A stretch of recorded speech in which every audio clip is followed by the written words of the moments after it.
question. So now we shall move to the important section of question answers today because of technical reasons as well as important topic. So technical reason ಕೂಡ ಇತ್ತು ಹಾಗೆ important topic ಆಗಿತ್ತು ಅದರಿಂದ ಸ್ವಲ್ಪ ಸಮಯ ಆಯಿತು. I know you're all very sincere, enthusiastic. You are bearing with me. ನಾನು ಹೆಚ್ಚು ಸಮಯ ತಗೊಂಡ್ರು ಕೂಡ ಯಾರು ಕೂಡ ಬೇಸರ ತೋರಿಸದೆ. Everyone are taking it in very positive spirit. So looking at the time, we will take questions how much ever possible. Take one question. Each person will be given one question opportunity. Take any question. ನಿಮ್ಗೆ ಯಾವುದು ಇಷ್ಟ ಆಗುತ್ತದೋ but keep it precise. ಯೋಚನೆ ಮಾಡಿಕೊಂಡು ಬಂದು ಪ್ರಶ್ನೆಯನ್ನ ಕೇಳಿ so that other people also get a chance to ask. ಅಷ್ಟೇ, ಅದನ್ನ ಬಿಟ್ಟು ಬೇರೆದೇನೂ ಇಲ್ಲ. So ask questions based on this session predominantly. Otherwise other sessions also okay, but predominantly this session ಆ ದೃಷ್ಟಿಯಲ್ಲಿ we will see ಯಾವ ರೀತಿ ಹೋಗುತ್ತೆ. Anyone can ask.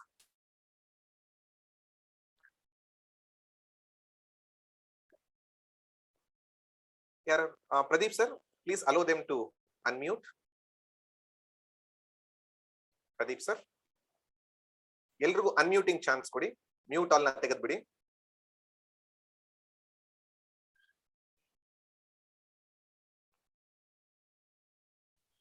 Hello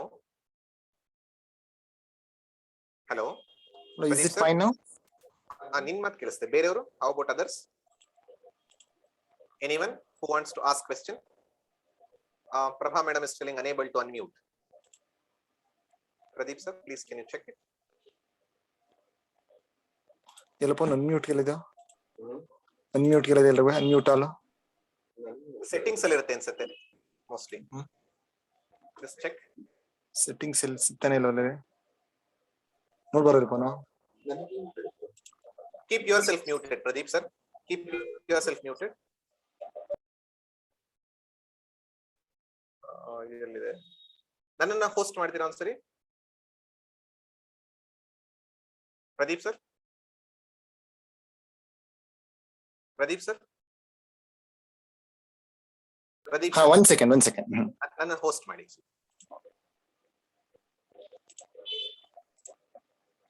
Okay. Mute all. Okay. Unmute.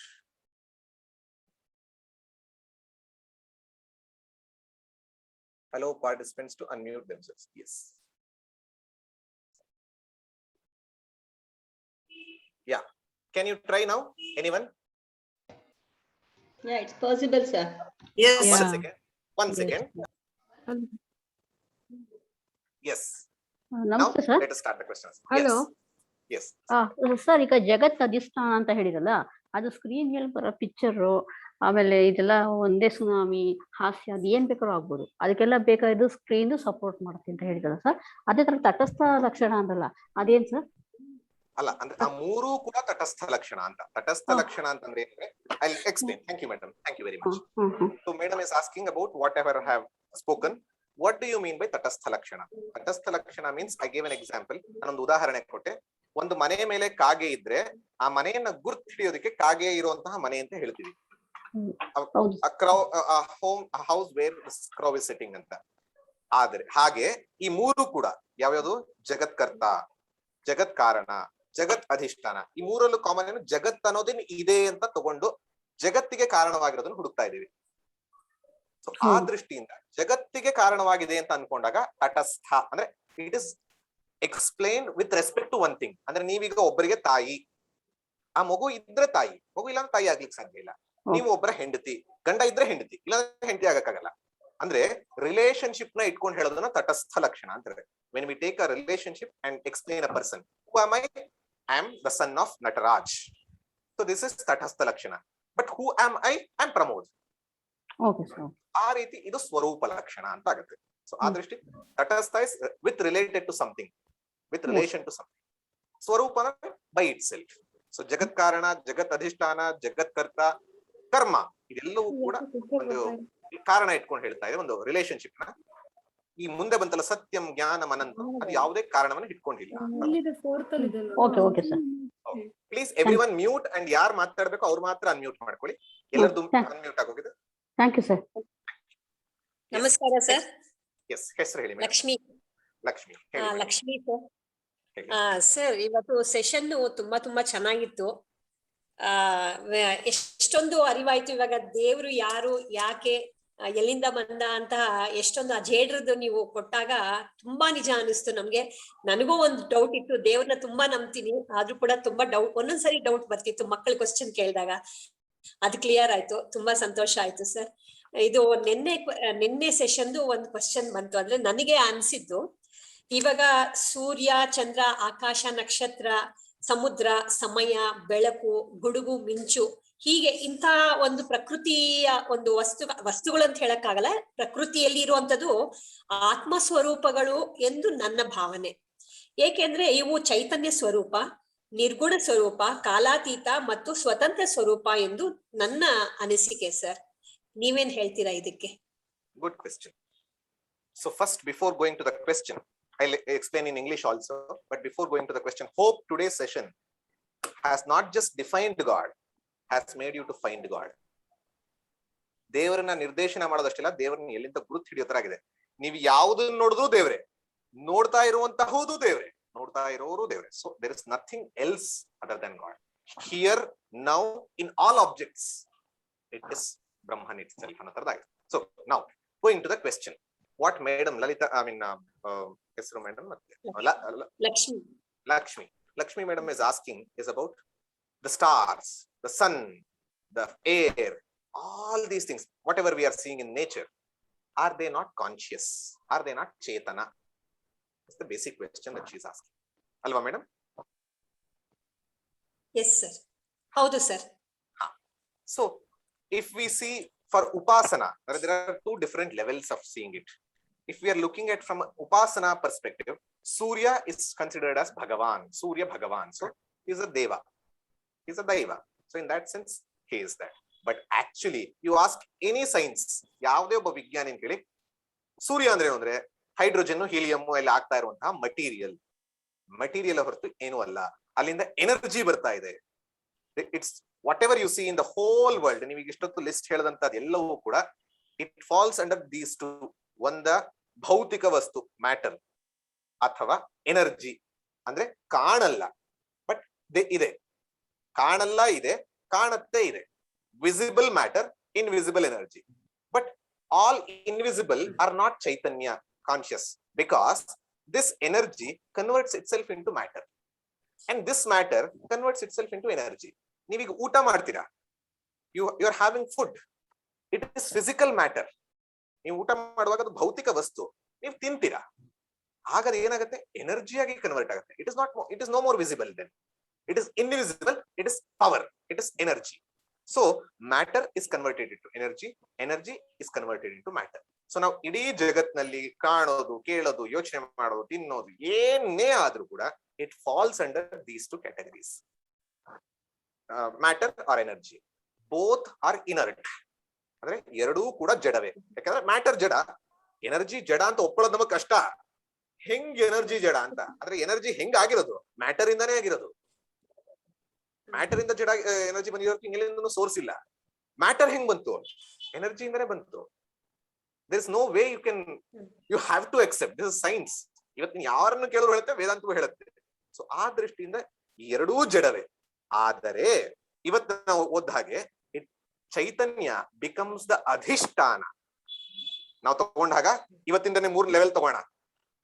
Chaitanya or ಪರಮಾತ್ಮ created this ಭೌತಿಕ ಪ್ರಪಂಚ, first level. Chaitanya became this world, second. Third, Chaitanya is appearing, is support.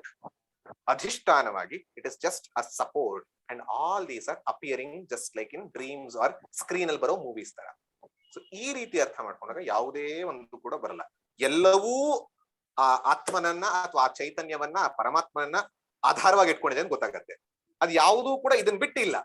Screen ಬಿಟ್ಟು movie ಇಲ್ಲ, ನಿಮ್ಮನ್ನ ಬಿಟ್ಟು ಕನಸಿಲ್ಲ, ಪರಮಾತ್ಮನನ್ನ ಬಿಟ್ಟು ಜಗತ್ತಿಲ್ಲ. ಸೊ ಆ ರೀತಿಯಲ್ಲಿ ಎಲ್ಲವೂ ಚೈತನ್ಯ, ಆದ್ರೆ ಆ ವಸ್ತುವನ್ನೇ ತಗೊಂಡಾಗ ಚೈತನ್ಯ ಅಲ್ಲ. ಸೊ ಈ ರೀತಿ ಅರ್ಥ ಮಾಡ್ಕೋಬಹುದು. Hope I answered, madam. Yes sir, thank you. My question is Prabha here. My question is towards the end you spoke about how Swami Vivekananda says only God is and many self-realized souls have had those experiences. Even now, when we read about my own Guruji, Sri Sri Jaggi Vasudev, so many. When you read about their lives, they talk about that one experience after which their life they are never the same again. I request you to, if possible, just narrate one such of anybody, when what happens that time, and they see themselves. Even Yes Vyasa Correct. founder Dr. Lakshmi Amma, she sees the snake, Yes. and in that one few minutes everything transforms. I request Yes. you to narrate one such So incident. I'll first tell it in Kannada, then I'll try to answer it. Prabha madam ಕೇಳ್ತಾ ಇರೋ ಪ್ರಶ್ನೆ ಏನು ಅಂತಂದ್ರೆ, as Swami Vivekananda told, everything is God only, ಅಥವಾ everything is not God alone is ಅನ್ನುವಂಥದ್ದನ್ನ not just Vivekananda, many people have said. She feels, because I have not read all the works, she feels Sri Sri Ravishankar ji has given, Ravishankar G ಇರಬಹುದು, ಸದ್ಗುರು ಇರಬಹುದು, ಅಥವಾ ಇಲ್ಲಿ S ವ್ಯಾಸ founder ಇರಬಹುದು, ಅಥವಾ ರಾಮಕೃಷ್ಣರ್ ಇರಬಹುದು, ಯಾರೇ ಆಗ್ಲಿ, ಈ ತರ ಹಲವಾರು ಜನ ಹೇಳಿದ್ದಾರೆ. ಸೊ ಅವರೆಲ್ಲರೂ ಹೇಳ್ತಾರೆ ಯಾವುದೋ ಒಂದು ಎಕ್ಸ್ಪೀರಿಯನ್ಸ್ ನ ಇಟ್ಕೊಂಡು ಆ ಎಕ್ಸ್ಪೀರಿಯನ್ಸ್ ಇಂದ ಟ್ರಾನ್ಸ್ಫಾರ್ಮೇಶನ್ ಆಯ್ತು ಅಂತ ಹೇಳ್ತಾರೆ. ಸೊ ಅದ್ರ ಬಗ್ಗೆ ಹೇಳಬಹುದಾ ಅನ್ನೋಂತ ಒಂದು ಪ್ರಶ್ನೆ. Here I want to differentiate between two things. One an experience, one knowledge. Experience, knowledge, ಅನುಭವ, ಜ್ಞಾನ. So one is an experience, the other is an knowledge. Though I have not read completely, Sadhguru, he himself says he got the experience in Chamundi Hills and all those things. So ಈ ದೃಷ್ಟಿಯಲ್ಲಿ ಒಬ್ಬೊಬ್ಬರಿಗೆ ಒಂದೊಂದು ಕಡೆ ಅನುಭವ ಆಗಿದೆ. ಆ ಅನುಭವ he says he was there in that for many hours, days together. So it goes on. So ಆ ದೃಷ್ಟಿಯಿಂದ ಯಾವುದೇ ಅನುಭವ ಆಯ್ತು ಅಂದಾಗ, ಯಾವ ಅನುಭವ, ಆ ಅನುಭವದಲ್ಲಿ ಏನಾಯ್ತು? ಅನುಭವ meaning experience. If the experience, you are able to feel it, if you are able, probably they don't tell it or express it properly, and properly because of us, we don't understand what experience requires two things. Yesterday we saw experiencer, experienced. ಯಾವುದೇ ಅನುಭವ ಆಗಬೇಕಾದ್ರೆ ಎರಡು ಬೇಕು, ವಿಷಯಿ, ವಿಷಯ ಬೇಕೇ ಬೇಕು. Experiencer, experienced. If they get any experience, even I would say God experience, Upanishad says nedam yadidam upasate. Ke Upanishad says if you experience like this, it is not that, any experience could it be, but if you experience it as your own self, meaning you get the knowledge, that is the difference. I told two things: experience as an outside object, experience as your own self. I experience as your own self another within quotes. You cannot experience because there is no experiencer and experienced. It is purely a knowledge, cognitive experience, I could say. ಆ ದೃಷ್ಟಿಯಲ್ಲಿ ನೀವು ಯಾವುದೇ ಅನುಭವ ಇದ್ರೂ ಕೂಡ ಒಂದು ಹೊರಗಿನ ಅನುಭವ ಆದ್ರೆ ಅದು ತುಂಬಾ ದೊಡ್ಡದಿರಬಹುದು, ಕೊನೆಯಲ್ಲ. That is not ultimate. If you have the conviction and knowledge that I am this, that is the highest. I'll give you examples of Ramakrishna Paramahamsa because he experienced all kinds. So that's why it is easy. Ramakrishna Paramahamsa, we all know, in his early days, he got divine visions of Kali, Durga, Mata, Mother, Divine Mother. But he had that experience, Mother. I am the son of Mother. I am the servant of Mother. He had all kinds of visions. No one in this whole world, no person has experienced so much like Ramakrishna Paramahamsa. Not my words. Nobel laureate from France, he tells it. But later, adadmele Totapuri anta bartare. Totapuri bandu he teaches him the jnana that we are going through. Finally, he even says, Ramakrishna Paramahamsa, when he was having that jnana contemplation, Shravana had done, Manana done, Nididhyasana he is doing. At that time he says, I am not able to do it. Nanu munde hogak aagta illa. My mother, Kali, is coming in between. I'm not going beyond it. Do you know what Totapuri said? He asked, what is your name? Gadadhara. Take your Gadha, meaning mace. Take your Gadha. Just chop off that mother. Knowledge is so strong and conviction about Guru is so strong. Ramakrishna Paramahamsa, who believed Kali as his own mother, he took it and he gave a blow to mother. vanished. There is no duality. He understood it as one. This is highest. So any experience you have as you and other, great experience, but not ultimate. If you have an understanding, a clear cognition, whether through a mystical experience, ಯಾವುದೋ ಒಂದು ಯೋಗಿಕ ಸಿದ್ಧಿ ಅಂತ ಅದು ನಿಧಿಧ್ಯಾಸನದಲ್ಲಿ ಆಗಬಹುದು ಅನ್ನೋದು, ಇಲ್ಲ ಅಂದ್ರೆ purely with open eyes, now here I can say, yes, everything is nothing but God. God alone is. This is also possible. So one is a yogic mystical way, the other is purely cognitive understanding knowledge way. So ಆ ದೃಷ್ಟಿಯಿಂದ ಅರ್ಥ ಮಾಡಬಹುದು ಅನ್ಸುತ್ತೆ. So any experience with the duality, not complete. Any experience or final where you say you are that, that's final. Thank you. Thank you. Next question. Hi Pramod, ನಂದೊಂದು question ಇದೆ. Second ಹೇಳ್ತೀರಾ? Session ಅಲ್ಲಿ Deepika, Deepika, yes. Second class ಅಲ್ಲಿ you had told Veda came from God ಅಲ್ಲ, so ಅದು ಹೇಗೆ ಅಂತ ಅಂದ್ರೆ Very good question. ಒಂದ್ ಕಾರ್ಟೂನ್ ಇದೆ actually. It's very funny but it's thought provoking at the same time. ದೇವ್ರು ಹೇಳ್ತಾನೆ ಐ ಮೇಡ್ ಯು ಅಂತ ಮ್ಯಾನ್ಗೆ, ಅದೇ ಮ್ಯಾನ್ ಹೇಳ್ತಾನೆ ದೇವ್ರಿಗೆ ಐ ಮೇಡ್ ಯು ಅಂತ. ಸೊ ಒಂಥರ ಮನುಷ್ಯನೇ ದೇವ್ರನ್ನ ಸೃಷ್ಟಿಸಿದ್ನ, ಸೊ ಆ ತರ ನನ್ಗೆ ಡೌಟ್ ಇತ್ತು. So if you could clarify. Very good question. Very good question related to topic as well as previous topic too. I'll tell it in English. When we had taken the second session, third session actually, Shastras, we told Shastra, Vedas came directly from God and Rishis were just the receivers. He is a transmitter. So it came from God. So how to comprehend it? And next she has gone through a cartoon where God says, I made you. A man says, I made you to the God. So how to understand? Though it is a cartoon, it is giving some message. So first and foremost, today I didn't take, because I had addressed, but very good, you pointed it out. When we say Ishvara, Jagatkarta, a creator, in that position means a creator, not a material cause, an intelligent cause. At that position, he created the world. That day also, if you remember, when he created the world, ಅಂದ್ರೆ ಈ ಜಗತ್ತನ್ನ ನಿರ್ಮಾಣ ಮಾಡಿದಾಗ ಈ ಜೀವಿಗಳಿಗೆ ಉಪಯೋಗ ಆಗಲಿ ಅಂತ he gave the Veda. Veda he gave not in scripture, not in written format. Written format came after Vedavyasa. ಬರೆದಂತಹ ಲಿಪಿ ವೇದವ್ಯಾಸರ ಆದ್ಮೇಲೆ ಬಂದಿರೋದೇ ಹೊರತು ಪರಮಾತ್ಮ ಕೊಟ್ಟಿದ್ದು ಅಂದ್ರೆ ಕೈಗೆ ತಗೊಂಡ್ಬಿಟ್ಟು ಯಾರ್ದೋ ಒಬ್ರು ಕೈ ಕೊಡ್ಲಿಲ್ಲ. But knowledge was there. Knowledge does not have a beginning, knowledge does not have an end. Any knowledge. You just take an example of gravitation. We say gravitation was discovered by Newton. When apple fell on his head. Newton ತಲೆ ಮೇಲೆ apple ಸೇಬ್ ಬಿದ್ದಾಗ gravitation ಅನ್ನ ಕಂಡು ಹಿಡಿದ. ಮುಂಚೆ gravitation ಇತ್ತಾ ಇಲ್ವಾ? ಇತ್ತು, ಆದ್ರೆ ಗೊತ್ತಿರ್ಲಿಲ್ಲ ಈ ಒಂದು ಲಾ. ಅದೇ ರೀತಿ knowledge was there every time, even now it is available. But ಅಲ್ಲಿ ಹೆಂಗೆ ಯಾವುದೋ ಒಂದು ಇನ್ಸಿಡೆಂಟ್ ಇಂದ ಗ್ರಾವಿಟೇಷನ್ ಗೊತ್ತಾಯ್ತು, ಆ ಋಷಿಗಳಿಗೆ when during their contemplation, their meditation, their thinking, this knowledge appeared. It was not a human one. It is given. It is an order. ಆ ದೃಷ್ಟಿಯಲ್ಲಿ ವೇದಗಳನ್ನ ಕೊಟ್ಟಿದ್ದು, ವೇದಗಳು ಮನುಷ್ಯಕೃತವಲ್ಲ. ಅದಕ್ಕೋಸ್ಕರ ನಮ್ಮ ಟ್ರೆಡಿಷನ್ ಅಲ್ಲಿ ಏನಂದ್ರೆ, even though in Vedas we find grammatical mistakes according to Sanskrit. Bhadram karnebhi, karnebhi we should not use. According to Panini Sanskrit, karnaihi. But karnebhi we use it. Why? Arsha darshana.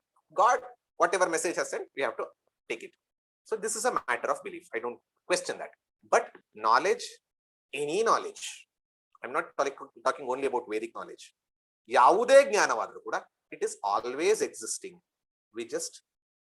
It just manifests in someone else's heart.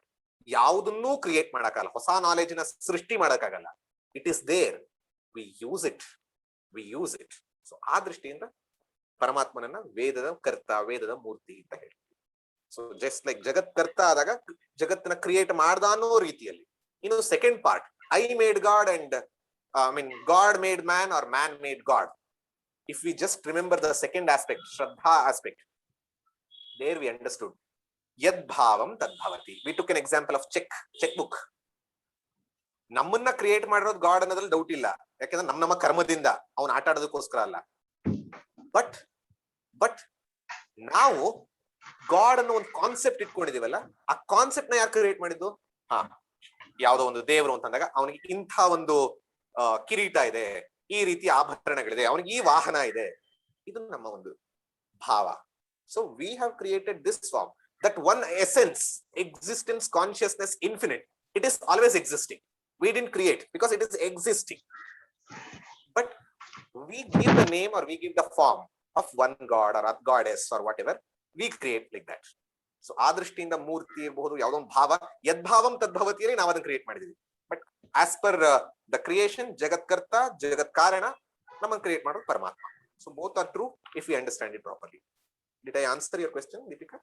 Yeah, it's very nice. ಇವತ್ತು session ತುಂಬಾ ಚೆನ್ನಾಗಿತ್ತು. It was brilliant. Thank you. ಅದೇ ಹಿಂದಿನ ಪ್ರಶ್ನೆಗೆ ಉತ್ತರ ಕೊಡ್ತಾ ಹೇಳಿದ್ವಿ, ನಾವು ಕ್ರಿಯೇಟ್ ಮಾಡಿದ್ವಿ ಅಂತ. ಆಮೇಲೆ ಗಣೇಶ ಅಥರ್ವ ಶೀರ್ಷ ಉಪನಿಷತ್ತಲ್ಲಿ ಬರುತ್ತೆ. ಅಂದ್ರೆ ಗಣೇಶ ಅವೆಲ್ಲ ನಾವು ಬ್ರಹ್ಮನ್ ಬಿಟ್ಟು ಈ ಗಣೇಶ ಇವನ್ನೆಲ್ಲ ಯಾವಾಗ ಎಲ್ಲಿ ಶುರು ಆಯ್ತು ಕಾನ್ಸೆಪ್ಟ್?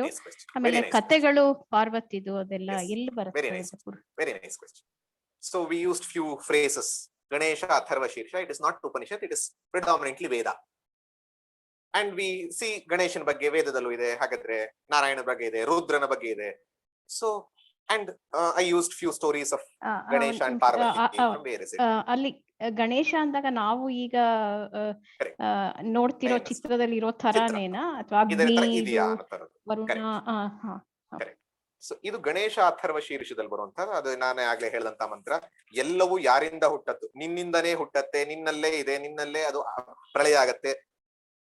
ನಾನ್ ನಿಮ್ಗೆ ಅದನ್ನ ಹೇಳಿದಾಗ, ತ್ವಮೇವ ತತ್ವಮಸಿ ತ್ವಂ ಸಚ್ಚಿದಾನಂದಾದ್ವಿತೀಯೋಸಿ ತ್ವಂ ಪ್ರತ್ಯಕ್ಷಂ ಬ್ರಹ್ಮಾಸಿ ವರ್ಡ್ ನೋಡಿ, ತ್ವಂ ಪ್ರತ್ಯಕ್ಷಂ ಬ್ರಹ್ಮಾಸಿ. ನಾವು ಕೊನೆಗೆ ನಾವ್ ಏನ್ ಓದಿದ್ವಿ?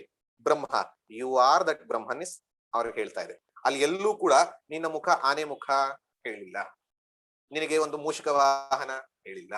ಸೊ ಈ ರೀತಿಯಿಂದ ನಾವ್ ಯಾವುದನ್ನ ಬ್ರಹ್ಮನ್ ಅಂತ ಕೊನೆಗೆ ಅರ್ಥ ಮಾಡ್ಕೊಂಡ್ವೋ ಅದಕ್ಕೆ ಬೇರೆ ರೀತಿಯಿಂದ ಪ್ರೇಯರ್ಸ್ ನಡೀತಾ ಇದೆ. ನಾಟ್ ಜಸ್ಟ್ ದಟ್, ನಿಮ್ಗೆಲ್ಲರಿಗೂ ನಾರಾಯಣ ಸೂಕ್ತ ಗೊತ್ತಿರುತ್ತೆ, most of them would know. ಅಂತರ್ ಬಹಿಶ್ಚ ತತ್ ಸರ್ವಂ ವ್ಯಾಪ್ಯ ನಾರಾಯಣ ಸ್ಥಿತಃ. Meaning what? ಅಂತರ್ ಬಹಿಶ್ಚ ತತ್ ಸರ್ವಂ ನಾರಾಯಣ. ನಾರಾಯಣ ಅಂದ್ರೇನು? ಅದೇ ನಾರಾಯಣನ, ಹಾಗಾದ್ರೆ ಒಂದೇ ಕಡೆ ಇದ್ದಾನೆ. ಇದೆಲ್ಲವೂ ಆಗಿದ್ದಾನೆ ಅಂದ್ರೆ ಏನಾಯ್ತು? ಸೇಮ್ ಆಯ್ತು. ಅಷ್ಟೇ ಅಲ್ಲದೆ ನಾವು ಇನ್ನೊಂದು ಈ ಪುರುಷ ಸೂಕ್ತದಲ್ಲಿ ನೋಡಿದಾಗ ಒಂದು ನೋಡಿದ್ವಿ, ತಸ್ಮಾತ್ ವಿರಾಡ ಜಾಯತ, ಒಂದ್ ಕಡೆ ಬಂತು ಅವನಿಂದ ಹುಟ್ಟಿತು ಅಂತ. ಇನ್ನೊಂದ್ ಕಡೆಯಿಂದ ಕ್ರಿಯೇಟರ್ ಆಫ್ ದ ಲಾ ಎಲ್ಲಿ ಬಂತು? ಚಾತುರ್ವರ್ಣಿಗಳನ್ನು ಸೃಷ್ಟಿ ಮಾಡ್ದ ಅಂತ ಬರ್ತು. ನಾನು ಅವತ್ತಿನ ಸೆಷನ್ ಅಲ್ಲಿ ಹೇಳಿದ್ದೆ, ಪಾದೋ ಓಸ್ಯ ಬ್ರಾಹ್ಮಣೋ ಓಸ್ಯ ಮುಖಮಾಸಿ ಬಾಹುರಾಜನ್ಯ ಕೃತಃ ಊರು ತದಸ್ಯ ಯದ್ವೈಶ್ಯಃ ಪದ್ಭ್ಯಾಗಂ ಶೂದ್ರೋ ಅಜಾಯತ. ಸೊ ಕ್ರಿಯೇಟರ್ ಆಫ್ ಲಾ ಬಂತು. ಮುಂದೆ ಹೋದಾಗ ತಮೇವ ವಿದಿತ್ವ, ಅಲ್ಲ ಏನದು, ಅದನ್ನ ತಿಳಿದ್ರೆ ಮಾತ್ರ ನಿಮಗೆ ಅಮೃತತ್ವ ಸಿಗತ್ತೆ ಅಂತ. ನಾಣ್ಯ ಪಂಥ ವಿದ್ಯತೆ ಯನಾಯ, ಇನ್ಯಾವುದೇ ಮಾರ್ಗ ಇಲ್ಲ. ಕೊನೆಗೆ ಹೇಳ್ತಾ ಇದೆ ಅದು ಕೂಡ ಇಷ್ಟೆಲ್ಲ ಮಾಡ್ಕೊಂಬ ಅಂತ ಹೇಳಿದ್ಮೇಲೆ ತಿಳ್ಕೊಂಡ್ರೆ by jnana alone you get the immortality, nothing else. ರುದ್ರನಲ್ಲಿ ನೀವೆಲ್ಲ ನೋಡ್ತೀರಾ, ಗಿರಯಶ್ಚಮೆ ಪರ್ವತಶ್ಚಮೆ, ಎಲ್ಲವೂ ಕೂಡ ಯಾವುದು? ನಮಃ ರುದ್ರ ಅಂದ್ರೆ ವಿಶ್ವರೂಪ. ಸೊ ಎಲ್ಲೂ ಕೂಡ ನಾವಿವತ್ತು ನೋಡ್ತಾ ಇರುವಂತಹ ಮೂರ್ತಿಯ ರೀತಿಯಲ್ಲಿ ಪ್ರತಿಬಿಂಬಿತ ಆಗಿರೋದು ತುಂಬಾ ಕಡಿಮೆ. ಎಲ್ಲೋ ಒಂದೊಂದ್ ಕಡೆ ಒಂದೊಂದು ಸಿಂಬಲ್ಸ್ ಗಳು ಸಿಕ್ಬಹುದು, but very less. But all gods whoever is given exalted position, ಅವ್ರು ಎಲ್ಲದೂ ಮಾತಾಡ್ತಿದ್ದು ಯಾವ್ದು ಅಂದ್ರೆ ಬ್ರಹ್ಮ ವಿಚಾರವಾಗಿ. ನಾವು ಉಪನಿಷತ್ತಿನಲ್ಲಿ ಯಾವ್ದನ್ನ ಇವಾಗ ಕೊನೆಗೆ ನಾವು ನೋಡಿದ್ವಲ್ಲ ಹಂತ, ಅದನ್ನ ಹೇಳಕ್ಕೆ ಪ್ರಯತ್ನ ಪಡ್ತು. ಅದ ಆಗ್ಲಿಲ್ಲ ಅಂದ್ರೆ ಅಗೇನ್ ಜಗತ್ ಕಾರಣವಾಗಿ ತೋರಿಸ್ತು, ಜಗತ್ ಕರ್ತಾನಾಗಿ ತೋರಿಸ್ತು, ಅಥವಾ ಜಗತ್ ಅಧಿಷ್ಠಾನವಾಗೂ ತೋರಿಸ್ತು. ಸೊ ಈ ರೀತಿಯಲ್ಲಿ it has tried, Veda or Upanishad is trying its best to conveys what exactly is the reality. ಆದ್ರೆ ಇದನ್ನ ಅರ್ಥ ಮಾಡ್ಕೊಳಕ್ ಆಗ್ಲಿಲ್ಲ. ಅದಕ್ಕೋಸ್ಕರ ಪುರಾಣಗಳಲ್ಲಿ, ಮಹಾಭಾರತ, ರಾಮಾಯಣಾದಿಗಳಲ್ಲಿ ಆ ಒಂದು ಕಾನ್ಸೆಪ್ಟ್ ನ, if you remember the third session again, what is Puranas are Itihasas doing? They take the idea or concept from Veda and Upanishads. They abstract idea ಗೆ ಕಾಂಕ್ರೀಟ್ ಮಾಡುತ್ತೆ. ಈ ಅಬ್ಸ್ಟ್ರಾಕ್ಟ್ ಐಡಿಯಾನ ಕಾಂಕ್ರೀಟ್ ಮಾಡುತ್ತೆ. ಸೊ ಆ ದೃಷ್ಟಿಯಿಂದ ಈ ವಿಶ್ವರೂಪ ಅನ್ನೋದಕ್ಕೆ ಆ ಒಂದು ಕಥೆ ಅದೆಲ್ಲ ಬಂದಿದ್ದು ಪುರಾಣಗಳಲ್ಲಿ. ಸೊ ಆ ದೃಷ್ಟಿಯಿಂದ ಪುರಾಣವನ್ನ ಈ ತರ ವೇದಕ್ಕೆ ಉಪನಿಷತ್ತಿಗೆ ಹೊಂದಿಸ್ಕೊಳ್ಳೋ ರೀತಿ ತಗೋಬೇಕು. So in that sense all gods, Rudra ಇರಬಹುದು, ನಾರಾಯಣ ಇರಬಹುದು, ಶಿವ ಇರಬಹುದು. ಯಾಕಂದ್ರೆ ನೀವು ವಿಷ್ಣು ಸಹಸ್ರನಾಮದಲ್ಲಿ ಸರ್ವ ಶಿವ ಸ್ಥಾಣು, ಸರ್ವ ಶರ್ವ Shiva. Vishnu is nothing but Shiva. ಶಿವಾಯ ವಿಷ್ಣು ರೂಪಾಯ ಶಿವರೂಪಾಯ ವಿಷ್ಣುವೇ. ಸೊ ಎಲ್ಲೆಲ್ಲಿ ನೋಡಿದ್ರು ಕೂಡ ಎಲ್ಲ ದೇವರು ಕೂಡ ಒಂದೇ ರಿಯಾಲಿಟಿಯನ್ನ ಪಾಯಿಂಟ್ ಮಾಡ್ತಾ ಇದೆ. ಆ ರಿಯಾಲಿಟಿ ಯಾವುದು? All existence, all consciousness, infinite. Whatever you see, it is God. Whoever is seeing, it is God. Everything God here and now ನೇ ಹೇಳಕ್ ಪ್ರಯತ್ನ ಪಡ್ತಾ ಇದೆ, different ways. Hope I answer. Namaste sir. Yes sir, ನಾನು ಇದು ಹೋಮಗಳೆಲ್ಲ ಮಾಡುವಾಗ ಕೇಳಿದೀನಿ, ಯಾವಾಗ ಅದನ್ನ ತುಪ್ಪ ಅಥವಾ ಹವಿಸ್ ಏನಾದ್ರು ಕೊಡ್ತಾ ಇರ್ತಾರಲ್ಲ, ಅವಾಗ ಇದಂ ನ ಮಮ ಅಂತ ಹೇಳ್ತಾ ಇರ್ತಾರೆ. ಇದಂ ನ ಮಮ ಅಂದ್ರೆ ಇದು ನಂದಲ್ಲ ಅಂದ್ರೆ, ಮತ್ತೆ ಇದು ನಂದಲ್ಲ ಅಂದಾಗ ಹೆಂಗಾಯ್ತು ಸರ್ ಅಲ್ಲಿ? Correct. Very good question. So whenever we are doing any big homa, yajna or yaga, we do a fire ritual. During fire ritual, agnaye swaha, agnaye idannamama, mitraya swaha, mitraya idannamama. So all this, even nowadays, many social service organizations say rashtraya swaha, rashtraya idannamama, meaning I am offering it, it is not mine. ಅಂದ್ರರ್ಥ ಇದು ಭಗವದ್ಗೀತೆಯಲ್ಲಿ ಕೂಡ ಇದನ್ನ explain ಮಾಡಿದೆ. ಯಜ್ಞ ಅಂತ, ಯಜ್ಞ ಶಿಷ್ಟ ಅಂತ ಅಂದ್ರೆ ಇಡೀ ಜಗತ್ತಲ್ಲಿ ನನಗೆ ಯಾವ್ದು ಸಿಕ್ಕಿದೆಯೋ ಇದು ನನ್ನದಲ್ಲ. I don't possess anything. Do I possess anything? Have I created anything? I have not created. This body is not mine. This body is not mine. This is a gift by my parents. But how did they get body? They got it from their parents. So ಪಂಚಭೂತಗಳಿಂದ. Did you create Panchabhutas? No. Did you create pen? Did you create fire? Did you create ghee? Did you create anything? We cannot create. That's what science also says. Nothing can be created. ಏನನ್ನೂ ಸೃಷ್ಟಿಸಕ್ಕಾಗಲ್ಲ. ಆದರೆ ನೀನೇ ಕೊಟ್ಟಿರುವಂತಹ ಸೃಷ್ಟಿಯಲ್ಲಿರುವಂತಹ ಒಂದು ವಸ್ತುವನ್ನ ನಿನಗಾಗಿ ಅರ್ಪಣೆ ಮಾಡ್ತಾ ಇದ್ದೀನಿ. ಯಜ್ಞ ಭಾವದಿಂದ ನಿನ್ನದನ್ನ ನಿನಗೆ ಅರ್ಪಣೆ ಮಾಡ್ತಾ ಇದ್ದೀನಿ. ನನ್ನದು ಅನ್ನೋ ಭಾವನೆಯಲ್ಲಿ ಕೊಡ್ತಾ ಇಲ್ಲ. I am not giving in the feeling that I am giving. This is not mine. This is yours. Take it. Then what happens?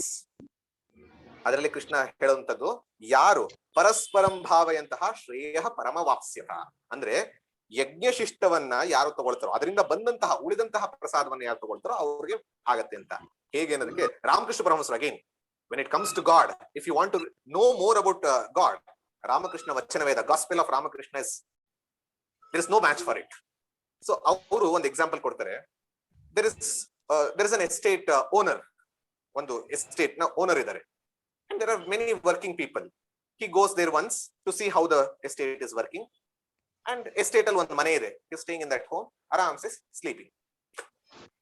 one mali means one worker, laborer comes there and stands with very humbleness, humility. This owner sees him. Yes, what happened? He comes forward. ಅವನು ಮುಂದೆ ಬರ್ತಾನೆ. ಅವನು ಯಾವುದೋ ಹರಕ್ಲು ಜೋಬಿನಿಂದ he takes out a small mango and says, this is a very beautiful mango I want to offer you. From where he has got? From the same estate. Who is it offering to? The estate owner. ಅದು ಅವಂದೇ ಆದ್ರೂ ಕೂಡ ಅವನನ್ನ ಅವನಿಗೆ ಅರ್ಪಿಸ್ತಾ ಇರೋದು. ಯಾಕೆಂದ್ರೆ ಅವನ ಪ್ರೀತ್ಯರ್ಥವಾಗತ್ತೆ. So he will be pleased.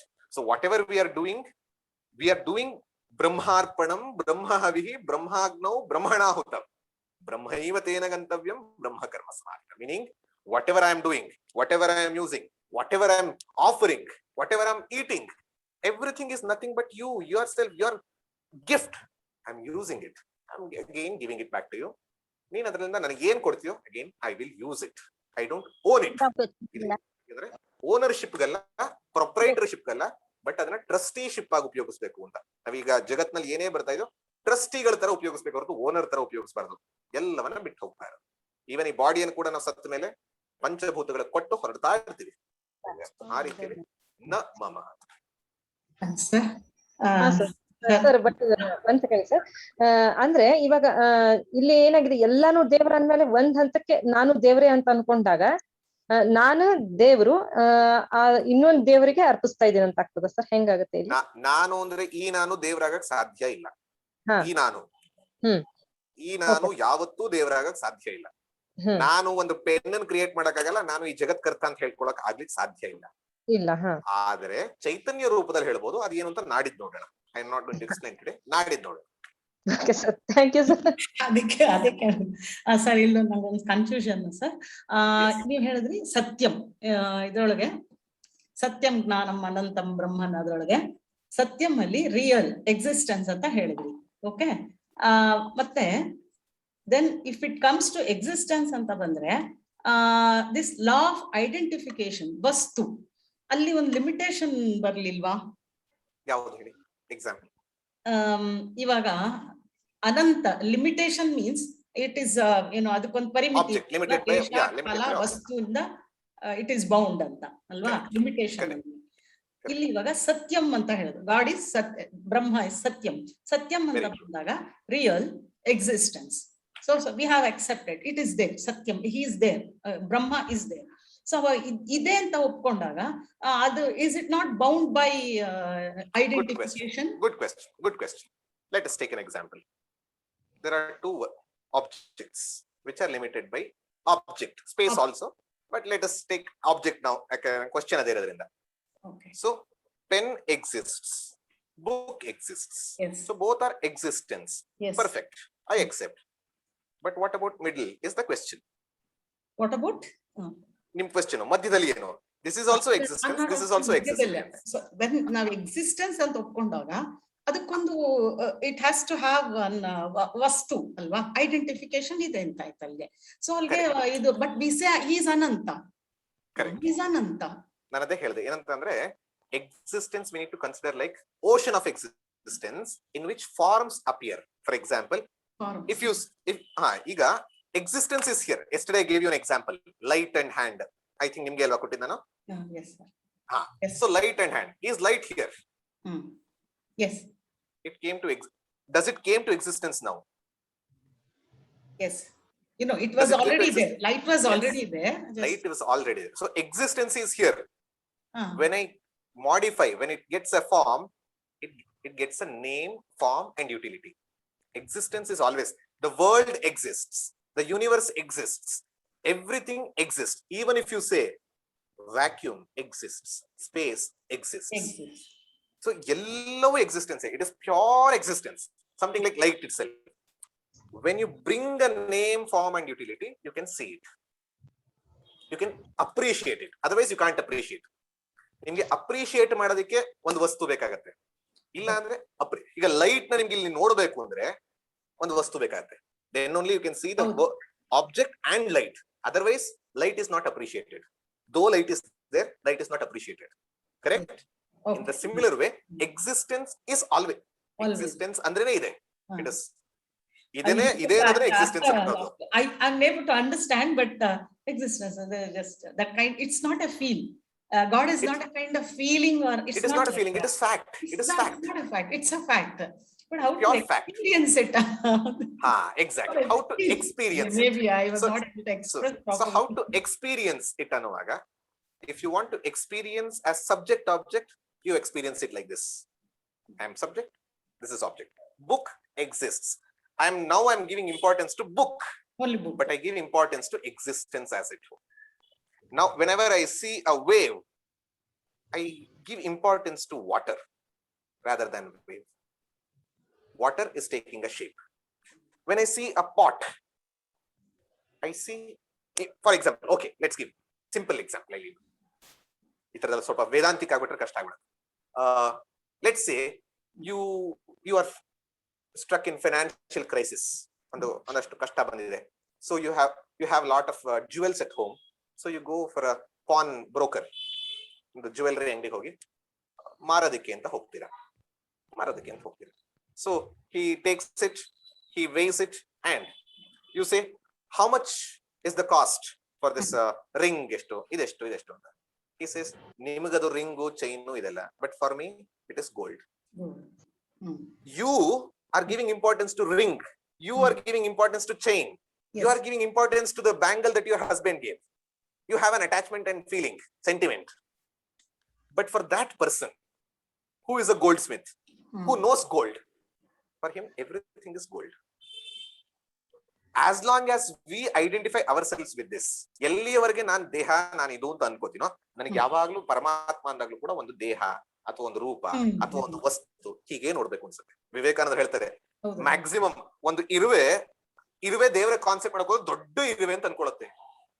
ಆನೆ ದೊಡ್ಡ ಆನೆ ಅಂತ ಅನ್ಕೊಳುತ್ತೆ, 4 ಕೋಡ್ ಇರ್ಬೋದು, 8 ಕೋಡ್ ಇರ್ಬೋದು, ಬಟ್ ಆನೆನೇ ಅನ್ಕೊಳುತ್ತೆ. ಮನುಷ್ಯ ಮ್ಯಾಕ್ಸಿಮಮ್ ಅಂದ್ರೆ ಅನ್ಕೋಬಹುದು ಸಹಸ್ರ ಶೀರ್ಷ ಪುರುಷ, ಸಹಸ್ರ ಅನ್ಕೋಬಹುದು. So as long as I am identifying with this body mind, I feel my experience should be similar. But once I identify the Chaitanya aspect, then just like a goldsmith, you don't give importance to bangle or earring or a chain. You give importance to the substance. Gold appearing as bangle, gold appearing as ring, gold appearing as chain. In the similar way, existence appearing as book, existence appearing as pen, existence appearing as Okay, now ನಾವು pray ಮಾಡೋದು Vishnu Sahasranama, Lalitasana, whatever it is for all ನಮ್ಮ limited ಇದು ಅಷ್ಟೇ ಅಂತ ಅನ್ಕೊಳ್ಬೇಕಲ್ಲ. ಅದ್ರಲ್ಲಿ ಅರ್ಥ actually Vishnu Sahasranama ತುಂಬಾ ಇದೆ. 3-4 ರೀತಿಯಲ್ಲಿ ಹೋಗ್ತಾರೆ. ಒಂದೊಂದು ಅವತಾರಗಳ ಬಗ್ಗೆ ಬರುತ್ತೆ, ಒಂದೊಂದು ಲಕ್ಷಣಗಳ ಬಗ್ಗೆ ಬರುತ್ತೆ, ಒಂದೊಂದು ರೂಪದ ಬಗ್ಗೆ ಬರುತ್ತೆ, ಒಂದೊಂದು ಈ ತರ ವಿಚಾರಗಳು ಬರುತ್ತೆ, ವೇದಾಂತಿಕ ವಿಚಾರಗಳು ಬರುತ್ತೆ. ಈ 4 ನೋಡಿದಾಗ ವಿಷ್ಣು ಸಹಸ್ರನಾಮ ಅರ್ಥ ಆಗುತ್ತೆ. ಬಟ್ ಒಂದು ಫಾರ್ಮ್ಯಾಟ್ ಅಲ್ಲಿ ವಸ್ತು ಇದು ಮಾತ್ರ just to enable us to focus and concentrate. So what is invoking God's prayer? Why do we pray? ಒಂದು invoking afterwards we'll take, madam, so that we'll give importance to that. Yeah, otherwise we'll give. Sir, example of rope and snake we can give, no? Wonderful. That's a very good example for Adhisthana. We think that rope is a snake. So when we put on the light, we know it is a rope and it is not a snake. Very true. And rope and snake, if I have to give a little extended example, rope can appear as a snake, so you run away. Rope can appear as a garland, so you go near and you want to wear it. Wear it. So world by itself is not good or bad. If you see world as bad, you run away. If you see world as very good, you go and hug. But world is world. World is world. Rope is rope. So by knowledge, you get this. Well, hallucination, bhranti antarala, probably exactly. We are all in that bhranti. That bhranti in Vedanta is called as ajnanam. Ajnanam, misidentification. As long as I identify with myself this, everything is this only. Nanu panchabhautika adre paramatmanu panchabhautikane. So as long as I am this, God is also this. All this murti is required, invoking is required, meditation is required, everything is required. Must and should be done. That's why karma yoga na first is concept barak munche all 5 yogas, 4 yogas and sadhana chatushtaya. Why? To prepare ourselves. Just because now we have understood God is everywhere, God is now, God is here, God is in everything. Don't ever leave your puja punaskara. Why should I do? Never dare to leave. If you leave, it is going to be opportunist, mithyacharassa uchyate. It is a hypocrisy, because knowledge agilla, ಕೇಳಿಸ್ಕೊಂಡ್ಬಿಟ್ಟು ಆಗೋದಲ್ಲ ಅದು. You have to really make it your own. You have done only shravanam, mananam and nididhyasanam, where it becomes the reality. ಆ ದೃಷ್ಟಿಯಲ್ಲಿ ಆಗಬೇಕು. So ಆ ದೃಷ್ಟಿಯಲ್ಲಿ next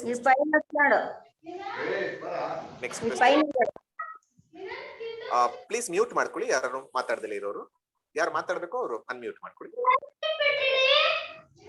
please mute ಮಾಡ್ಕೊಳ್ಳಿ ಯಾರೊಬ್ರು. ಅಥವಾ anyone wants to ask question? Sir, for explaining space, we can compare it with pot space, and if the pot breaks, then it will combine with the entire. There's no pot space. It won't combine. It was there. It won't combine actually. It was there. It will be there. Very good. It will be there. Yeah. Muralidhar sir. Muralidhar sir. Muralidhar sir ಇದಾರ question ಅಥವಾ? ನಾನೊಂದು ಕೇಳ್ಬೋದಾ? ಹಾ ಕೇಳಿ sir, ಕೇಳಿ. ನೀವು ಈಗ ಇದು ಚಿನ್ನದ ಮಾರಾಟಕ್ಕೆ ಹೋಗೋದಕ್ಕೆ ಹೇಳಿದ್ರಲ್ಲ, ಅದೇ ರೀತಿ ಒಂದು ಅನುಭವ ನಮಗೂ ಆಗ್ತಾ ಇದೆ ಈಗ. ಒಂದು ಜಾಗ ಇದೆ, ಜಾಗದಲ್ಲಿ ಮನೆ ಇದೆ, ಮಾರ್ತೀವಿ ಅಂತ ಹೋದಾಗ ಕೊಂಡ್ಕೊಳ್ಳೋರು ಯಾರು ಮನೆ ನೋಡೋದೇ ಇಲ್ಲ. ಮನೆ ಇದೆ 2 ಅಂತಸ್ತಿನ ಮನೆ ಇದೆ, ಇಷ್ಟು ರೂಮ್ ಇದೆ, ಇಷ್ಟು ಇದೆ ಅಂತ ನಾವು ಹೇಳಕ್ ಹೋದ್ರೆ, ಅಯ್ಯೋ ಅದೆಲ್ಲ ಬಿಡಿ ಸರ್, ಮನೆಗೆ ಯಾರು ಕೊಡ್ತಾರೆ ಸರ್, ಬರೀ ಸೈಟ್ಗಷ್ಟೇ ನಾವು ವ್ಯಾಲ್ಯೂ ಕೊಡೋದು, ಮನೆಗಲ್ಲ ಅಂತ ಹೇಳಿ. Exactly. So they are giving more important. Very nice. ನಾವು ರೂಮ್ ಸ್ಪೇಸ್ ಅಂತ ಹೇಳ್ತೀವಿ 10x10, ಪೂಜಾ ರೂಮ್ 3x6 ಕೊಡೋದಷ್ಟೇ ದೇವರಿಗೆ ಪಾಪ, ಬೆಡ್ರೂಮ್ 20x30, ಎಲ್ಲ ಸ್ಪೇಸ್ ಸ್ಪೇಸ್ ಸ್ಪೇಸ್ ಹೇಳ್ತೀವಿ. And we have divided that space with walls. But whoever comes he says we want total space. I don't want all your names and forms, this room, that room. We will demolish it. So very good, very nice. Yes, Muralidhar sir, idara? Okay, anyone else? One second sir. ಹೇಳಿ sir. Muralidhar ಇಲ್ಲಿ ಈಗ ನಾನು ಇದು actually ಇವತ್ತಿನಕಿನ ನನಗೆ ಈ ಪಿತೃಪಕ್ಷದ ಬಗ್ಗೆ ಕೇಳ್ತೀನಿ, ಒಂದು ಕೇಳ್ಬೋದಲ್ಲ ಈಗ ಇವತ್ತು? ಈ ರೆಕಾರ್ಡಿಂಗ್ ಮುಗಿದ್ಮೇಲೆ ಕೇಳಿ ಸರ್, ನಾನು ಹೇಳ್ತೀನಿ. ಪಿತೃಪಕ್ಷದ ರೆಕಾರ್ಡಿಂಗ್ ಮುಗಿದ್ಮೇಲೆ. Yes, okay okay. Yes sir, Brahma ಪರಮಾತ್ಮ ಎರಡು ಒಂದೇನಾ? ನಾಳೆ ನಿಮ್ಗೆ ಸ್ವಲ್ಪ ಜಾಸ್ತಿ ಐಡಿಯಾ ಬರುತ್ತೆ. ಪರವಾಗಿಲ್ಲ, okay okay. But one line ಅಲ್ಲಿ ಹೇಳೋದಾದ್ರೆ, ನಾಳೆನೇ ಹೇಳಿ ಪಾಪ, others are waiting, no problem. I'm ready to I'll come tomorrow also. Yes sir. My prayers ಮಾತ್ರ ಆನ್ಸರ್ ಮಾಡಿ ಅಷ್ಟೇ ಒಂದು. ಎಸ್ ಹೇಳಿ. Next question. ನಮಸ್ತೆ ಸರ್. ನಮಗೆ ಇವಾಗ ನೀವು ಹೇಳಿದಾರಲ್ಲ, ಲಕ್ಷ್ಮಿ ಬೇಕಾದ್ರೆ ದುಡ್ಡು ಬೇಕಾದ್ರೆ ಲಕ್ಷ್ಮಿಗ್ ಮಾಡ್ಬೇಕು, ವಿದ್ಯೆ ಬೇಕಾದ್ರೆ ಗಣಪತಿ ಮಾಡ್ಬೇಕು. ಸೊ ಅದು ಕರೆಕ್ಟಾ ಅಥವಾ ಒಂದೇ ದೇವ್ರು ಇಟ್ಕೊಂಡು ಒಂದೇ ದೇವ್ರ ಪೂಜೆ ಮಾಡ್ಬೇಕು? ಯಾವುದು ತಪ್ಪಲ್ಲ ಮೇಡಮ್. It is spiral. ಒಂದು ಮಾಡೆಲ್ ಇಟ್ಕೊಂಡ್ರೆ ಒಂದು ಸಣ್ಣ ಸರ್ಕಲ್, ಅದ್ರ ಮೇಲೆ ಅದರಿಂದನೇ ಶುರುವಾಗುವಂತಹ ದೊಡ್ಡ ಸರ್ಕಲ್, ಅದರಿಂದನೇ ಶುರುವಾಗುವಂತಹ ಇನ್ನಂತ ದೊಡ್ಡ ಸರ್ಕಲ್, ಇನ್ನೊಂದು ಕೊನೆಗೆ ಇನ್ಫಿನಿಟ್ ಸರ್ಕಲ್ ತರದ್ದು ಅಂತ ಒಂದು ಅಸ್ಯೂಮ್ ಮಾಡ್ಕೊಳ್ಳಿ. ಸಣ್ಣ ಸರ್ಕಲ್ ಅಂತ ಅನ್ಕೊಂಡಾಗ ನಾವು ವಿದ್ಯೆಗೆ ಸರಸ್ವತಿ, ಸಂಪತ್ತಿಗೆ ಲಕ್ಷ್ಮಿ, ಶಕ್ತಿಗೆ ದುರ್ಗೆ ಅಥವಾ ಹನುಮಂತ, ವಿಘ್ನಗಳನ್ನ ಹೋಗ್ಲಾಡಿಸ್ಲಿಕ್ಕೆ Ganapati. Correct, it is not wrong. ಗೀತೆಯಲ್ಲೂ ಹೇಳಿದೆ, ಬೇರೆ ಎಲ್ಲಾ ಶಾಸ್ತ್ರದಲ್ಲೂ ಹೇಳಿದೆ, ಕರೆಕ್ಟ್. ಬಟ್ ಅಲ್ಲಿಗೆ ನಿಲ್ಬೇಡಿ. ಅಲ್ಲಿಂದ ಮುಂದಕ್ಕೆ ಈವನ್ ಲಾಸ್ಟ್ ಯಾರು ಈಗ ಜ್ಞಾನಿ ಅಂತ ಯಾರು ಹೇಳ್ಕೊತಾರೆ, ಇಡೀ ಎಲ್ಲವೂ ಒಂದಂತ ಅವ್ರು ಬೇರೆ ಎಲ್ಲವನ್ನು ಹೋಗ್ತಾರೆ. ಬಿಕಾಸ್ ಗಾಡ್ ಅಲೋನ್ ಈಸ್ ಅಂದಾಗ this is also God, this is also God. I worship God, I worship Ganesha as God, I worship Kali as God. ನನ್ಗೆ ಯಾವ್ದಾದ್ರೂ God, there is nothing else apart from God. So ಆ ದೃಷ್ಟಿಯಿಂದ first level ಇಂದ second level ಹೋದ್ರೆ first level ಬಿಡಬೇಕು ಅಲ್ಲ, second level includes first level along with something else. ಏನ್ ಮಾಡ್ತೀರಾಗ? ಇಷ್ಟ ದೇವತೆ ಅಂತ ಇಟ್ಕೋತೀರಾ, ಇಷ್ಟ ದೇವತೆನೇ ಎಲ್ಲ ಅಂತ ಹೇಳ್ತೀರಾ. ಬೇರೆದೆಲ್ಲ ಅದರದೇ ರೂಪಗಳು. ಈಗ ನಾನು ಫೈನಾನ್ಸ್ ಮಿನಿಸ್ಟರ್ ಹತ್ರ ದುಡ್ಡು ಕೇಳಿದ್ರು, ಹೋಮ್ ಮಿನಿಸ್ಟರ್ ಹತ್ರ ದುಡ್ಡು ಕೇಳಿದ್ರು, ಅಥವಾ ಯಾರ ಹತ್ರ ಕೇಳೋದು ಎಲ್ಲಿಂದ ಬರುತ್ತೆ? ಮುಖ್ಯವಾಗಿ ಬಜೆಟ್ ಇಂದ ಬರುತ್ತೆ. ಪ್ರೈಮ್ ಮಿನಿಸ್ಟರ್ ಅಂತ ಅನ್ಕೊಂಡ್ರೆ ಅಲ್ಲಿಂದ ಬರುತ್ತೆ. ಸೊ ನಾನು ಅಕೌಂಟೆಂಟ್ ದುಡ್ಡು ಕೊಟ್ರೆ ಅದು ಎಲ್ಲಿಗೆ ಹೋಗುತ್ತೆ? ಅಕೌಂಟೆಂಟ್ ಹೋಗಲ್ಲ, ಮೇನ್ ಪರ್ಸನ್ ಹೋಗುತ್ತೆ. ಸೊ ನಾನು ಯಾವುದೇ ವರ್ಷಿಪ್ ಮಾಡಿದ್ರು ಅದು ಇಷ್ಟ ದೇವತೆಗೆ ಹೋಗುತ್ತೆ. So I worship this also, but in my intelligence, in my understanding, I know this goes to the ಇಷ್ಟ ದೇವತಾ. I worship Ganesha. If my Ishtadevata is Shiva or Vishnu, I worship Ganesha, but I know Ganesha is nothing but Vishnu in this form. So it goes. ನನಗೆ ಗಣೇಶ ಯಾವುದು ವಿಘ್ನಗಳನ್ನು ಹೋಗಿಸ್ದ, I thank Ganesha, but in my heart of the hearts I know Ganesha is nothing but Vishnu. So ಅಲ್ಲಿಗೆ next ಹೋಗ್ತೀನಿ. ಅಲ್ಲಿಂದ ಹೋದ್ಮೇಲೆ ಕೇಳ್ತಾ ಇದ್ದವನು ಕೊಟ್ಟಿದ್ದನ್ನು ತಗೊಳಕ್ಕೆ effort ಹಾಕೋದಕ್ಕೆ ಶುರು ಮಾಡಿ ಕರ್ಮಾಧ್ಯಕ್ಷಂಗೆ ಹೋಗ್ತೀನಿ. ಅಲ್ಲಿಂದ ಮುಂದಕ್ಕೆ ಜಗತ್ತಿನ ಪೂರ್ತಿ ತಗೊಂಡು ಈಶ್ವರನಲ್ಲಿ ಕರ್ತ, ಕಾರಣ ಮತ್ತೆ ಅಧಿಷ್ಠಾನ ತಗೊಂಡು ಆಮೇಲೆ ಅಲ್ಲಿ ಕಾಣೋದ್ ಎಲ್ಲವನ್ನು, ಎಲ್ಲ ವ್ಯಕ್ತಿಗಳನ್ನು, ಎಲ್ಲ ವಸ್ತುಗಳನ್ನು ಕೂಡ ಭಗವತ್ ಸ್ವರೂಪವಾಗಿ ನೋಡ್ತೀವಿ. ಇದೇ ಅಲ್ವಾ ನಮ್ಗೆ ಗೊತ್ತಿರೋದು ಪ್ರಹ್ಲಾದ. ನಮ್ಗೆಲ್ಲರಿಗೂ ಗೊತ್ತು ಪ್ರಹ್ಲಾದನ್ ಕತೆ. ಎಲ್ಲಿದ್ದಾನೆ ನಿನ್ನ Hari? Where is your God? Where is your Vishnu? Show me. Where do I have to show you? Show me anywhere. Is he there? ಅಲ್ಲಿದ್ದಾನ, ಇಲ್ಲಿದ್ದಾನ? ಪ್ರಹ್ಲಾದನ ಆನ್ಸರ್ ಏನು? ಅಲ್ಲೂ ಇದ್ದಾನೆ, ಇಲ್ಲೂ ಇದ್ದಾನೆ, ಎಲ್ಲೆಲ್ಲೂ ಇದ್ದಾನೆ. ನಾವೆಲ್ಲ ಅನ್ಕೋತೀವಿ ಅಂತರ್ಯಾಮಿಯಾಗಿ ಜೀವದ ಒಳಗೆ ಅಂತ. ಬಟ್ ಪ್ರಹ್ಲಾದ ಪ್ರೂವ್ ಮಾಡಿದ್ದೇನು ಅಂತಂದ್ರೆ ಕಂಬದ ಒಳಗೂ ಇದ್ದಾನೆ. Meaning what? God has become the world. ಜಗತ್ ಕಾರಣ ಅದರ ಒಳಗೂ ಇದ್ದಾನೆ, ಅದೇ ಆಗಿದ್ದಾನೆ. ಒಳಗಷ್ಟೇ ಅಲ್ಲ, ಅದೇ ಆಗಿದ್ದಾನೆ. ಸೊ ಆ ದೃಷ್ಟಿಯಿಂದ ಅಲ್ಲಿಂದ ಅಲ್ಲಿಗೆ ಬಂದು ಅಂದ್ರೆ ಕಾಣೋ ವಸ್ತುಗಳೆಲ್ಲವೂ ಭಗವಂತ ಅಂತ. ಕೊನೆಗೆ ಸತ್ಯಂ ಜ್ಞಾನಂ ಅನಂತಂ ಅಂತಂಗ ನನ್ನ ಎಕ್ಸ್ಪೀರಿಯನ್ಸ್ ನೋಡ್ತಾ ಇರೋನು ಎಲ್ಲವೂ ಕೂಡ ಇರೋದು ಒಂದೇ ಒಂದು, ಆ ಒಂದರಲ್ಲಿ ಬೇರೆ ಎಲ್ಲವೂ ತೋರ್ತಾ ಇದೆ. All is not God alone ಅನ್ನುವಂತಹ ಒಂದು ರಿಯಲೈಸೇಷನ್ ಬರೋದು ತುಂಬಾ ಮುಖ್ಯವಾಗುತ್ತೆ. But even last person does the first one, second one, third one, ಎಲ್ಲವನ್ನ ಮಾಡಬೇಕು. ಬಟ್ ಅಂಡರ್ಸ್ಟ್ಯಾಂಡಿಂಗ್ ಮೆಚುರಿಟಿ ಇನ್ಕ್ರೀಸ್ ಆಗ್ತಾ ಹೋಗ್ಬೇಕು, ಯಾವುದನ್ನು ಬಿಡೋ ಹಾಗಿಲ್ಲ. ಅಂಡರ್ಸ್ಟ್ಯಾಂಡಿಂಗ್ ಅಲ್ಲಿ ಬೆಳೀತಾ ಬೆಳೀತಾ ಬೆಳೀತಾ ಆಚಾರಗಳನ್ನ ಮಾಡಬೇಕು, ಪೂಜೆಯನ್ನ ಮಾಡಬೇಕು. ಅದರದೇ ಆದಂತಹ ಇರುತ್ತೆ, ಅದರ ಸೋರ್ಸ್ ಏನು ಅಂದ್ರೆ ನಾವು ಮನಸ್ಸಿಗೆ ಆನ್ಸರ್. ನೆಕ್ಸ್ಟ್ ಕ್ವೆಶ್ಚನ್ ಕೇಳ್ಬೋದಾ? ಲಾಸ್ಟ್ ಕ್ವೆಶ್ಚನ್ ಕೇಳ್ಬೋದಾ? ಹೆಸರು ನಿಮ್ದು ಒಂದು ಕ್ವೆಶ್ಚನ್ ಆಗಿದೆ ಅಲ್ವಾ ಮೇಡಮ್? ಒಂದಾಗಿದೆ ಸರ್. ಇನ್ಯಾರು ಕೇಳಲ್ಲ ಕೊಡ್ತೀವಿ. ಆಯ್ತು. Anyone wants to ask? Sir ನಮಸ್ಕಾರ, ಹೇಮಾ ಪ್ರಸಾದ್. ಹೇಳಿ madam. Sir, God is everywhere ಅಂತ ಅದನ್ನ ಹೇಳಿದ್ರಿ, ಮತ್ತೆ God itself is everything ಅಂತಾನು ಹೇಳಿದ್ರಿ. ಅದನ್ನೊಂದು ಸ್ವಲ್ಪ ಎಲಾಬರೇಷನ್ ಮಾಡಿ ಹೇಳಿ sir. Very nice. One is God is everywhere and God is everything, but both are taking everywhere is taking space as a consideration. Space ಇಟ್ಕೊಂಡ್ರೆ ಎಲ್ಲ ಕಡೆ ಇದ್ದಾನೆ, ಆಬ್ಜೆಕ್ಟ್ ಇಟ್ಕೊಂಡ್ರೆ ಎಲ್ಲವೂ ಆಗಿದ್ದಾನೆ. ಸೊ ಈ ಎರಡು ನಾವಿವತ್ತು ಅನಂತಮ್ ಅಂತ ತಗೊಳ್ಳುವಾಗ limitation by space and limitation by object, ಇನ್ನೊಂದು ಟೈಮ್ ತಗೊಂಡ್ವಿ, ಅದ್ ಲೆಕ್ಕಕ್ಕೆ ಇಲ್ಲದೆ ಹೋದ್ರು limitation by space and limitation by object. So ಆ ದೃಷ್ಟಿಯಲ್ಲಿ ಎವ್ರಿವೇರ್ ಅಂತ ಅಂದಾಗ ನಿಮ್ಗೆ ಆಬ್ಜೆಕ್ಟ್ ಬೇಕಿಲ್ಲ. Even in between, this is God, this is God, but in between is also God. Yes. Object anta tagondaga ella object including this body as also as an object, this is also God. ಪಂಚಭೂತಗಳು ಏನು ಜಡ ಅಂತ ನೆನ್ನೆ ಓದಿದ್ವಿ, ಕೇಳಿಸ್ಕೊಂಡ್ವಿ. ಆ ಜಡ ಪ್ರಪಂಚವೂ god, ಬೇರೆ ಇಲ್ಲ. It is not different from God, it is not different from existence, because if it is different from existence ಏನಾಗೋಗುತ್ತೆ? ನಾನ್ ಎಕ್ಸಿಸ್ಟೆನ್ಸ್ ಆಗೋಗುತ್ತೆ, ಇಲ್ಲದ ವಸ್ತು ಆಗೋಗುತ್ತೆ. ಸೊ ಆ ದೃಷ್ಟಿಯಿಂದ ಭೇದ ಉಪದೇಶಕ್ಕೆ ಹೊರತು ಯಾವುದೇ ಭೇದ ಇಲ್ಲ, ಎರಡು ವ್ಯತ್ಯಾಸ ಇಲ್ಲ, ಎರಡು same. There is only one without a second, ಆ ದೃಷ್ಟಿಯಿಂದ. So Pradeep sir, shall we question ಅನ್ನು ಆಮೇಲೆ ಕೇಳೋಣ. 2-3 people have questions, we will take it, but now I'll end with a ಶಾಂತಿ ಮಂತ್ರ. ಎಲ್ಲರೂ ಅಲ್ಲಲ್ಲೇ ಹೇಳೋಣ. ಸೊ ಪ್ಲೀಸ್ conclude with ಶಾಂತಿ ಮಂತ್ರ. ಸರ್ವೇ ಭವಂತು ಸುಖಿನಃ, ಸರ್ವೇ ಭವಂತು ಸುಖಿನಃ, ಸರ್ವೇ ಸಂತು ನಿರಾಮಯಾಃ, ಸರ್ವೇ ಭದ್ರಾಣಿ ಪಶ್ಯಂತು, ಮಾ ಕಶ್ಚಿತ್ ದುಃಖ ಭಾಗ್ ಭವೇತ್. ಓಂ ಶಾಂತಿ ಶಾಂತಿ ಶಾಂತಿ.